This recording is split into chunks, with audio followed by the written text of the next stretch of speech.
É uma honra estar aqui a abrir isto, a abrir a apresentação do Paulo Pinto à Junta de Freguesia da Gafanha da Nazaré. Para quem não me conhece, eu sou a Jacinta, ela já disse quase tudo. Sou daqui da Gafanha, terra de vento, que nos brinda sempre com muitos ventos. Sou mulher e mãe, que são provavelmente os papéis mais difíceis da minha vida. Sou cantora profissional, professora universitária e investigadora científica na área dos estudos culturais. Vivi há alguns anos fora de Portugal. Aos 26 anos, já casada, fui fazer mestrado em música para Nova Iorque, uma cidade bonita para quem visita, mas altamente fria para quem lá vive. Segui para São Francisco, cidade bem mais calma e acolhedora, onde nasceu a minha filha. Aí vivi quase 4 anos, anos difíceis, pois a minha família estava toda cá, na Gafanha. Depois mudei-me para Lisboa para estar mais perto, mas percebi rapidamente que tinha que vir com a minha filha para a Gafanha, para estar perto da família, com acesso a uma vida com maior qualidade. Foi aqui que a minha filha estudou até aos 12 anos de idade e só não continuou por não haver na Gafanha ou no Concelho de Ilhavo ensino articulado de música. Uns anos depois vivi e lecionei em Stuttgart, tendo a minha filha preferido ficar na Gafanha com os avós. Pois foi aqui que ela cresceu, aqui que aprendeu português e aqui que aprendeu os mais elementares valores da vida. Aos 15 anos, já a estudar em Aveiro, na única escola de ensino articulado de música da região, pediu-me para ir viver com o pai para os Estados Unidos. Acedi por achar que já tinha consolidado os valores necessários aqui na Gafanha para embarcar num mundo que acredito cruel, sobretudo para os mais jovens. Ao mesmo tempo, eu fui rumo ao Brasil para mais um desafio, ser professora universitária, mas sobretudo porque tinha a possibilidade de passar cá uma parte do ano, que é o que tenho feito nos últimos 7 anos. Países e cidades radicalmente diferentes, onde cresci e aprendi muito a todos os níveis. Lidei com realidades bem difíceis que me permitiram dar ainda mais valor à minha terra e às nossas gentes. Já em pandemia e com o mundo virado do avesso, regressei em março de 2020, pois estaria a dar aulas online e nada melhor do que estar aqui junto dos meus. Felizmente, com o salário de professora universitária, ainda que pago em reais, o euro está a R$7 neste momento, não fui afetada financeiramente pela pandemia, pois deixara de viver exclusivamente dos concertos. Ao ver a cultura completamente parada e a saber de muitos colegas que passavam dificuldades, pusemos em prática, eu e a minha manager, que está aqui presente, a minha manager de carreira, Maria Joana Pereira, uma campanha de angariação de fundos para ajudar os profissionais da área do espetáculo que não tinham sequer comida para pôr na mesa. Foi então que, no decorrer desta campanha, fui contactada, para muita surpresa minha, pelo chefe Eduardo. Acedi a encontrar-me com ele, pois disse-me que tinha um projeto dinâmico e consistente que me queria apresentar. Ainda às escuras, fui reunir-me com ele, qual não foi o meu espanto quando me fala de um projeto político. Refleti e reuni com os outros membros da equipa, certificando-me que é um projeto honesto e ao qual eu poderia acrescentar alguma coisa. Pensei, já vivi em vários países, fui ao desconhecido, agarrei tudo o que fiz com unhas e dentes. Por que não aceitar este projeto? Alertei de imediato que não sou política de profissão e que muito menos faria parte de um projeto assente em politiquices. Faço aqui um parênteses para vos dizer que todos nós somos agentes políticos, que vivemos na polis e para a polis, ou seja, grosso modo, vivemos em comunidade e para a comunidade. Aristóteles, filósofo grego, em vez de teorizar sobre política, preocupou-se em explicar o que é fazer política. E ele dizia, o homem é um ser político por natureza, querendo dizer que, por natureza, temos necessidade de viver em sociedade e que precisamos desse convívio. E por reconhecer essa necessidade, cada cidadão deve responsabilizar-se pela polis. Mas, afinal, quem são os verdadeiros políticos? Somos todos nós que, em justa medida, entre a casa e a comunidade, damos o nosso melhor enquanto seres educativos. Para mim, a política não é poder, não é dinheiro. É, sim, fazer mais e melhor em comunidade. E é, acima de tudo, um trabalho conjunto. Posso-vos dizer que, a título de curiosidade, para eu pisar um palco, por exemplo, são necessárias no mínimo 11 pessoas, podendo chegar a números loucos quando canto com bandas de 90 elementos, como vai acontecer agora em setembro. Conheço bem o que é trabalhar em equipa. Quando dou aulas, só as dou por ter alunos e tanto eles como eu só evoluímos também em trabalho conjunto. Voltando um pouco atrás no tempo, digo-vos que muita desta capacidade de trabalhar em equipa e de olhar para o outro a aprendi aqui. Aqui na Gafanha da Nazaré, fui escoteira desde muito pequena, desde lobita até ajudante de chefes. Na altura, a chefia do agrupamento da Gafanha da Nazaré estava a cargo do chefe Eduardo Conde, nosso candidato à presidência da Câmara de Ilhavo. Aprendi nos escoteiros e com ele grandes valores e princípios para a vida e foi também por isso que aceitei este desafio. Nestes 2 meses de trabalho conjunto, temos construído um projeto com base em diálogo com as instituições e a população. Interessa-nos perceber quais são as preocupações das nossas gentes.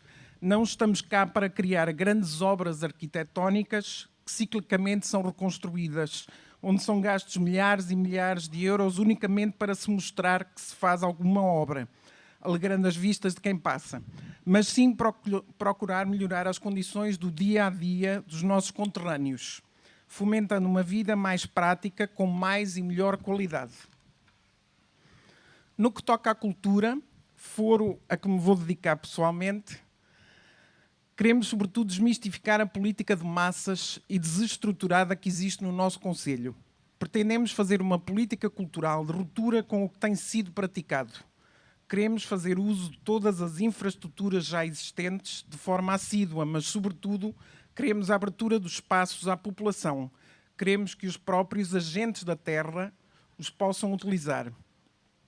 Nos próximos 4 anos, e após esta tão famigerada pandemia, temos de reanimar socialmente, economicamente e comunitariamente o concelho, onde as atividades culturais, sejam elas de que tipo forem, possam ser o elemento articulador para a reanimação e apoio do nosso comércio, assim como o elemento acelerador de como se está em comunidade. Não se esqueçam, tudo é cultura. A educação que damos aos nossos filhos é cultural. Está assente em contextos culturais, assim como a cultura também é educação. E a cultura das nossas gentes tem de ser trazida em mãos e tem de deixar de ser o filho pobre da estrutura organizativa do concelho. Façam um exercício.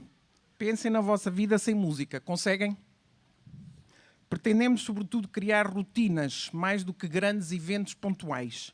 Pretendemos distribuir as iniciativas culturais por todas as nossas freguesias, incluindo Costa Nova e Barra. Por falar em Costa Nova, quantas iniciativas são feitas com regularidade no Cais Criativo? E os habitantes da Costa Nova frequentam esse espaço? No que toca à cultura do município, o que o 23 Milhas tem feito é bem feito, mas não é estrutural, é circunstancial, é pontual, sem impacto duradouro na população. Repare-se que foi depois dos deputados do PS terem criticado a produção cultural local que se passou a fazer o festival A Milha, uma vez por ano, algo que não é suficiente para os artistas e agentes culturais locais. Queremos criar oportunidades para a apresentação do trabalho dos artistas e produtores culturais locais. Queremos reanimar e dar mais uso a todos os espaços culturais do concelho.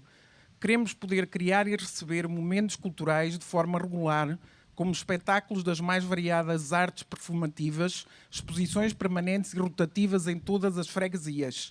Queremos cuidar daquele que é o nosso património histórico e cultural e dá-lo a conhecer sem reservas às nossas gentes e a quem nos visita.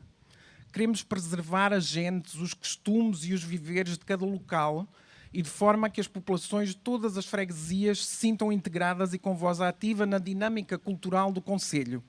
Para isso, precisamos contar convosco, promovendo o mais possível a participação da comunidade, estimulando a produção de cultura nas suas mais variadas formas, retratando o concelho, fazendo uso dos seus recursos.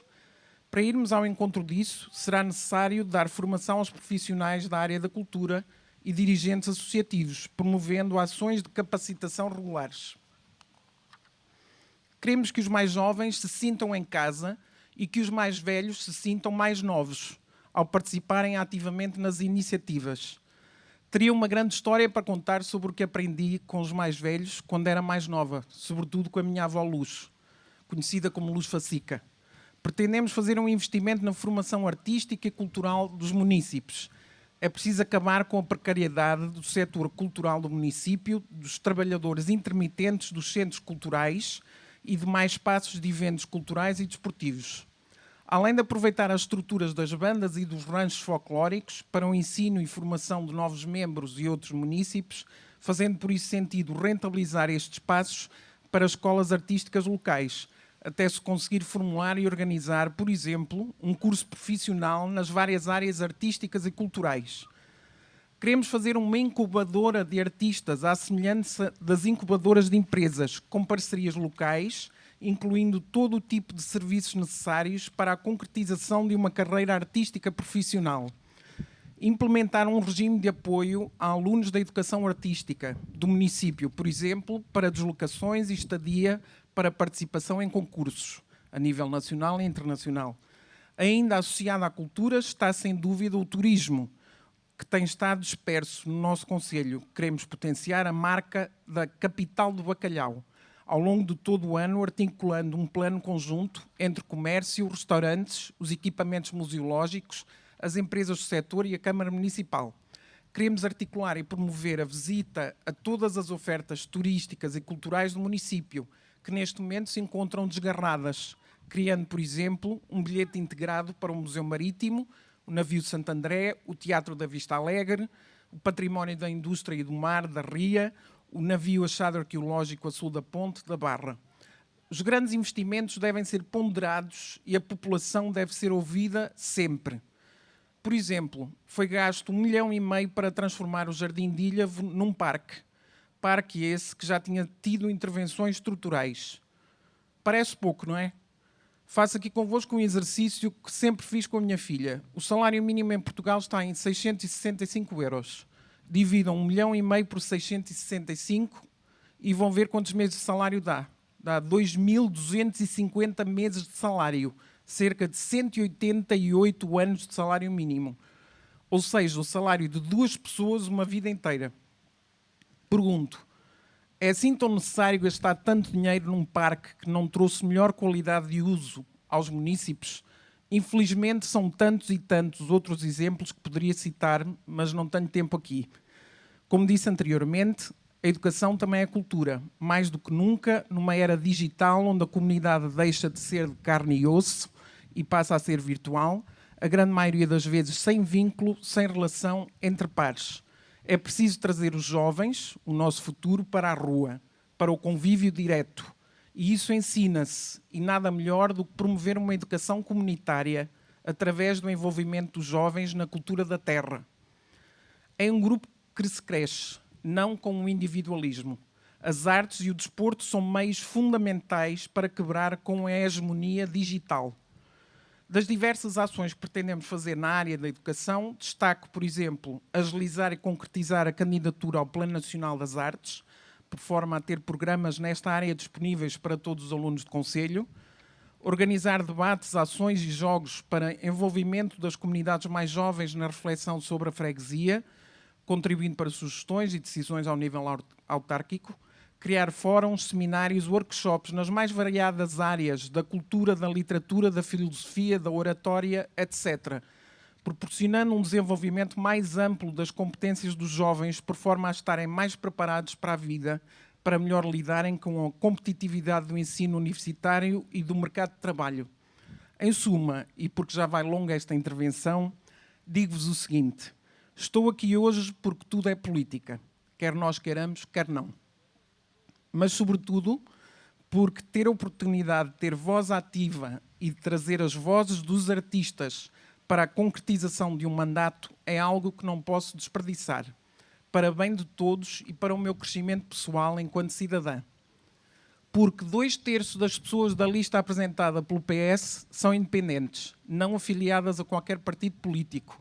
Isso demonstra uma preocupação em trazer para a autarquia pessoas reais, conhecedoras dos problemas e contextos reais do dia-a-dia, vivenciado em comunidade e não só em gabinete político.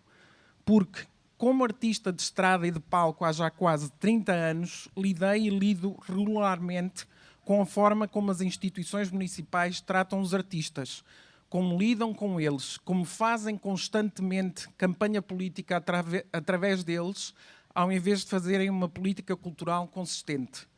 Porque, como artista de música menos comercial, senti e sinto na pele a força das indústrias culturais, sobre todos os agentes da música e da cultura, incluindo os promotores de concertos, que se deixam guiar pelas modas em detrimento de uma concepção de cultura e de arte consistentes.